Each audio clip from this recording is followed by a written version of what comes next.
ഇപ്പോൾ ഞാൻ നിൽക്കുന്നത് പൊൻകുഴിയിലാണ്. ഇന്നലെ രാത്രി മുതൽ ഒരു 8 മണിക്ക് ശേഷം മഴയ്ക്ക് നേരിയ ശമനമുണ്ട്. പക്ഷേ മേഘാവൃതമാണ് ആകാശം. ഇപ്പോൾ കാണുന്നത് പോലെ തന്നെ ഈ പൊൻകുഴി പുഴ, മുത്തങ്ങ കരകവിഞ്ഞ് ഇങ്ങോട്ടെത്തിയ വെള്ളമാണ് ഇന്നലെയോടുകൂടി. ശക്തമായ മഴയില്ലാത്തത് കാരണം റോഡിലേക്ക് കവിഞ്ഞിട്ടില്ല. അതേപോലെ തന്നെ ഞാൻ നിൽക്കുന്നതിൻ്റെ വലത്ത് സൈഡിലും വെള്ളം കയറി കിടക്കുന്നുണ്ട് പാടങ്ങളിൽ.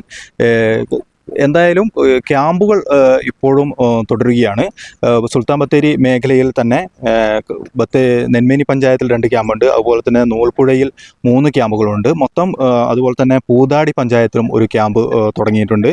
ഈ 6 ക്യാമ്പുകളിലായിട്ട് 65 കുടുംബങ്ങളെയാണ് മാറ്റി പാർപ്പിച്ചിരിക്കുന്നത്. ഇതിലായി 197 അംഗങ്ങളുണ്ട്. കൂടാതെ ഈ നൂൽപ്പുഴ പഞ്ചായത്തിലെ പുത്തൂരിൽ നിന്നുള്ള 5 കുടുംബങ്ങളും അതുപോലെ തന്നെ കാര്യമ്പാതിയിൽ നിന്നുള്ള 11 കുടുംബങ്ങളും ബന്ധുവീടുകളിലേക്കും ഇന്നലെ മാറിയിട്ടുണ്ട്. എന്തായാലും ഇപ്പോൾ മഴയ്ക്ക് നേരിയൊരു ശമനമുണ്ട്. ചെറിയൊരു വെയിൽ വന്ന് പോകുന്നുണ്ട്.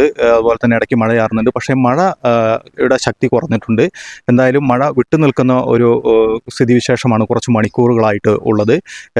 അതേപോലെ തന്നെ ഇവിടെ ഈ മേഖലകളിൽ വൈദ്യുതി ബന്ധം തകരാറിലായിട്ട് 2 ദിവസമായിട്ടുണ്ട്. അതെല്ലാം KSEB നേരെയാക്കിക്കൊണ്ടിരിക്കുകയാണ്. എന്തായാലും ഈ മുന്നൊരുക്കങ്ങളിൽ, അതായത് മഴക്കാല ജാഗ്രതയുടെ ഭാഗമായി പഞ്ചായത്തും റവന്യൂ വകുപ്പും പോലീസും ഫയർഫോഴ്സും അടക്കം ജാഗ്രതാ മുന്നറിയിപ്പുമായിട്ട് സകല സന്നാഹങ്ങളുമായിട്ട് രംഗത്തുണ്ട്. എന്തെങ്കിലും അത്യാവശ്യം വന്നു കഴിഞ്ഞാൽ ഉണർന്ന് പ്രവർത്തിക്കുന്നതിന് വേണ്ടി എല്ലാ സംവിധാനങ്ങളുമുണ്ട്. അതുപോലെ നേരത്തെ പറഞ്ഞ പോലെ തന്നെ ഇനിയും മഴ ശക്തമായിട്ട് വന്നു കഴിഞ്ഞാൽ ഒരുപക്ഷെ ഈ വെള്ളം ഇങ്ങോട്ട് മറയാനും NH ഗതാഗത തടസ്സം ഉണ്ടാവാനുമുള്ള സാധ്യതയുണ്ട്.